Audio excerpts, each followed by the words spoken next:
Video like जरूर कर लीजिए और ऐसे वीडियो लगातार फ्री में पाने के लिए चैनल को तुरंत सब्सक्राइब कर लीजिए और बेल आइकन को जरूर टैप कर लीजिए ताकि आगे भी सारे वीडियो आपको मिलते रहे। यूट्यूब में फॉलो करते हैं तो प्लीज ये वाला फ्री टेलीग्राम चैनल जरूर ज्वाइन कर लीजिएगा। सारे नोटिफिकेशन सारे अपडेट यहीं पे आते हैं, ध्यान रखिए। नमस्कार दोस्तों, स्वागत है आप सभी का ऑनलाइन एग्जाम प्रिपरेशन पर, which is the part of study for civil services.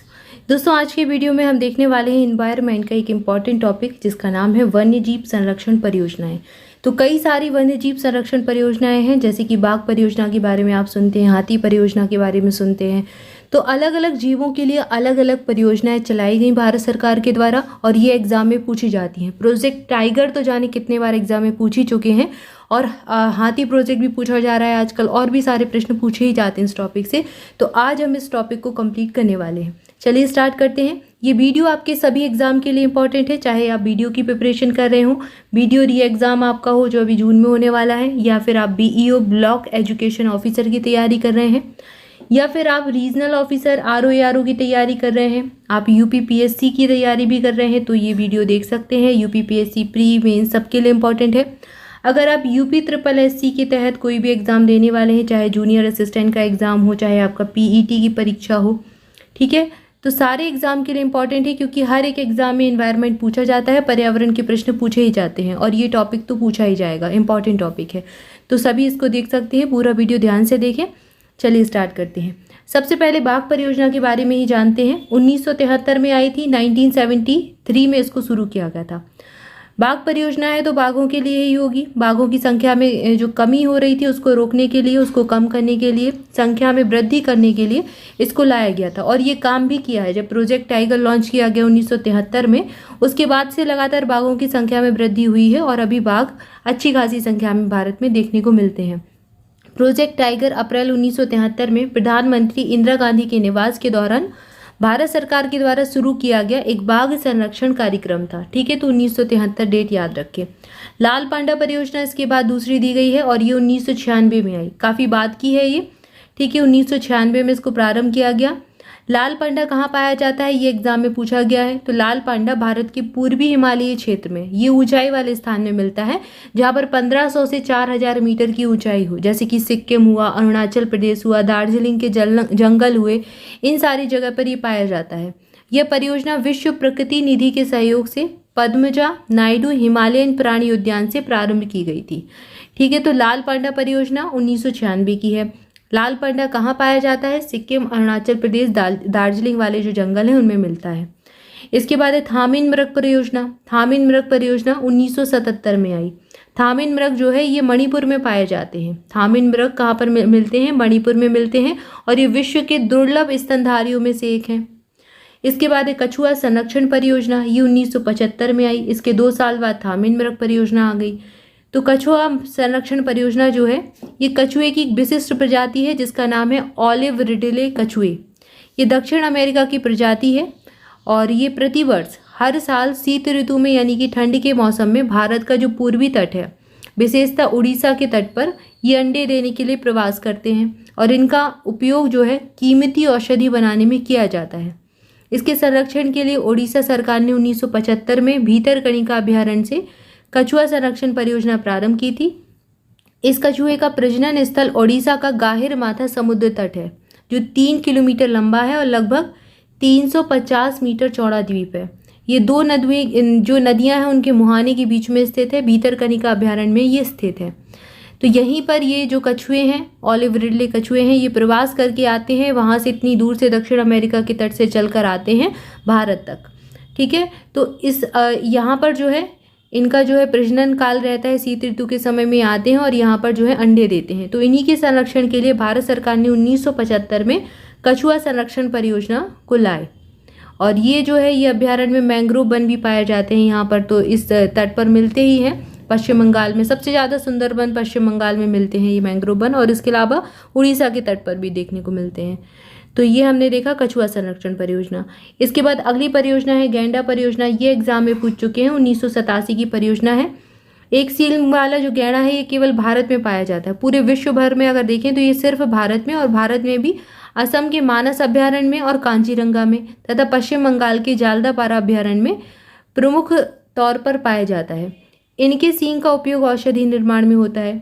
इसलिए इनकी तस्करी भी बहुत की जाती है और इसी से बचने के लिए परियोजना लाई गई ताकि इनकी तस्करी को कम किया जाए, उनकी संख्या को जो है बढ़ाया जाए। 1987 में गैंडा परियोजना।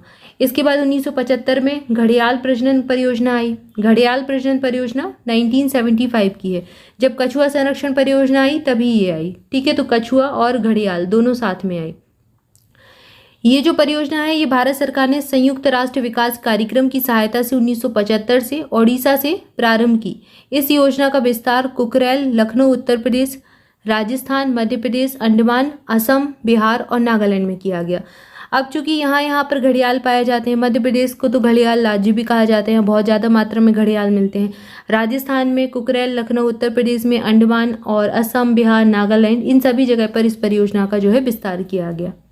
इसके बाद 2006 में गिद्ध संरक्षण परियोजना आई, गिद्धों के संरक्षण के लिए।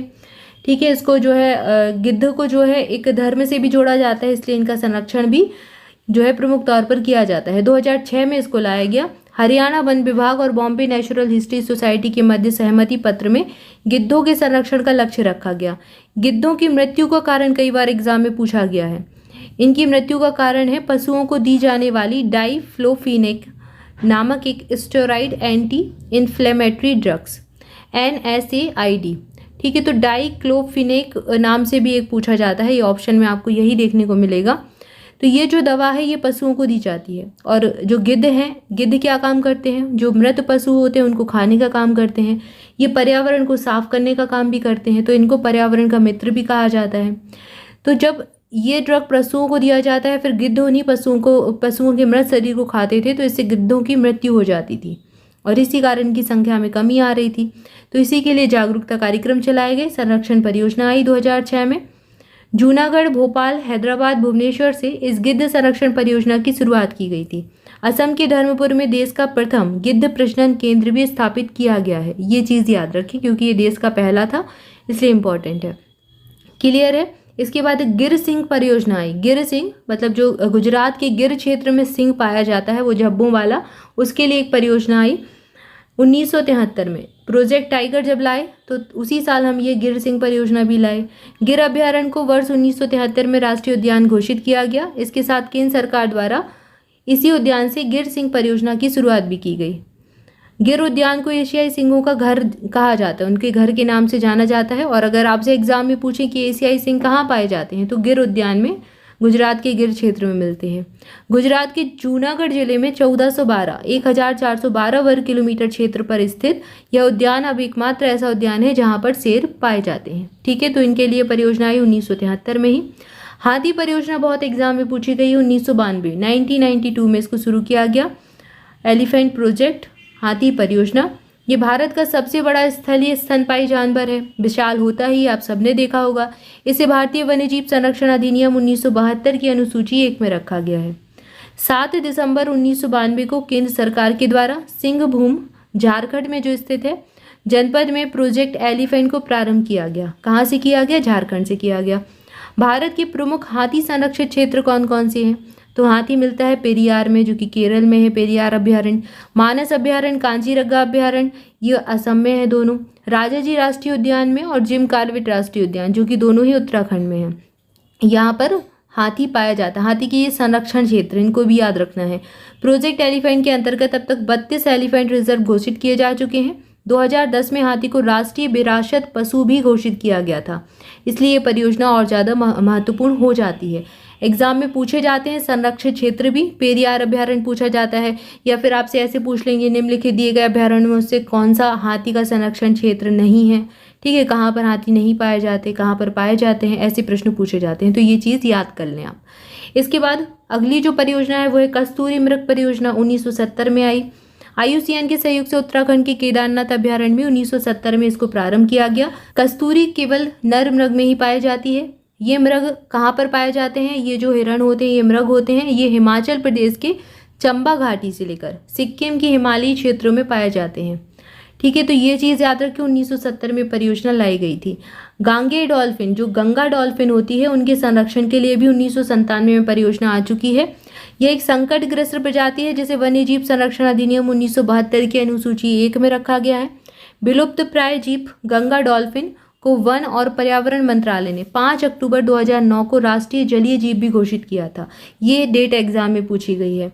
यह भारत, नेपाल, बांग्लादेश की गंगा, ब्रह्मपुत्र, मेघना, कर्णफुली, संगू नदी तंत्र में पाई जाती है। तो जहाँ जहाँ पर गंगा मिलेगी वहाँ पर ये मिलेगी। हालांकि अभी गंगा बहुत प्रदूषित हो गई है कई स्थानों पर, तो ये जो डॉल्फिन है नहीं मिलती, लेकिन आपको ये जहाँ पर स्वच्छ पानी मिलेगा वहाँ पर जरूर देखने को मिल जाएगी।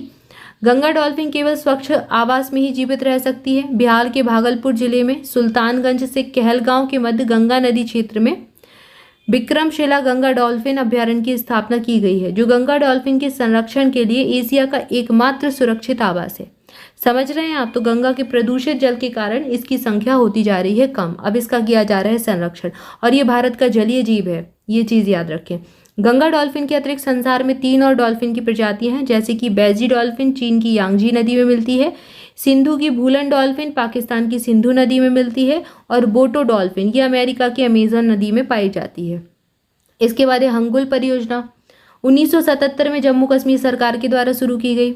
हंगुल जम्मू कश्मीर का राजकीय पशु है, स्टेट एनिमल है जम्मू कश्मीर का। ये यूरोपीय रेंडियर प्रजाति का हिरण है, और यह अब कश्मीर स्थित दचिग्राम राष्ट्रीय उद्यान में पाया जाता है। इसे कश्मीर स्टैग के नाम से भी जाना जाता है, ये एग्जाम में पूछ चुके हैं। इसके बाद वैश्विक टाइगर फोरम की 1993 में आया, दिल्ली में स्थापना की गई। इसका उद्देश्य है सभी देशों के परस्पर सहयोग के द्वारा बाघों की रक्षा करना और संरक्षण को सुनिश्चित करना। राष्ट्रीय पवन सौर हाइब्रिड नीति 2018 में आई। इस नीति का उद्देश्य क्या था? उद्देश्य है बड़े ग्रिड से जुड़े पवन और सौर पीवी हाइब्रिड प्रणालियों को बढ़ावा देना और एक ही ढांचा प्रदान करना, ताकि जो पवन और सौर संसाधन है, पारेषण बुनियादी ढांचा है, भूमि का कुशल और इष्टतम उपयोग सुनिश्चित हो सके। तो जो भी हमारे ये सुरक्षित ऊर्जा के स्रोत हैं, पवन ऊर्जा, सौर ऊर्जा, इनको ज़्यादा प्रमोट करना इसका उद्देश्य था। 14 मई 2018 को इसको लॉन्च किया गया। ठीक है, तो यहाँ पर हमने कुछ वन्य जीव संरक्षण से संबंधित महत्वपूर्ण योजनाओं को देखा। इंपॉर्टेंट है, ये सारी योजनाएं एग्जाम में पूछी जाती हैं और आगे भी आपसे पूछे जाएंगे एग्जाम में, तो इन सबको अच्छे से याद कर लें। आई होप आपको वीडियो अच्छा लगा होगा। वीडियो अच्छा लगा है तो जल्दी से वीडियो को लाइक कर दें, चैनल को सब्सक्राइब नहीं किया है तो सब्सक्राइब भी कर दें। स्वस्थ रहें, मस्त रहें, मुस्कुराते रहें, पढ़ाई करते रहें। स्टडी फॉर सिविल सर्विसेज के किसी भी पेड ग्रुप से जोड़ने के लिए डिस्क्रिप्शन को फॉलो करें। Paid quiz, study material, test series कुछ भी अगर आप लेना चाहते हैं किसी भी एग्जाम के लिए, तो डिस्क्रिप्शन में आपको कॉन्टैक्ट नंबर दिए गए हैं, उन पर आप कॉल करके पूरी जानकारी ले सकते हैं कोर्सेज की।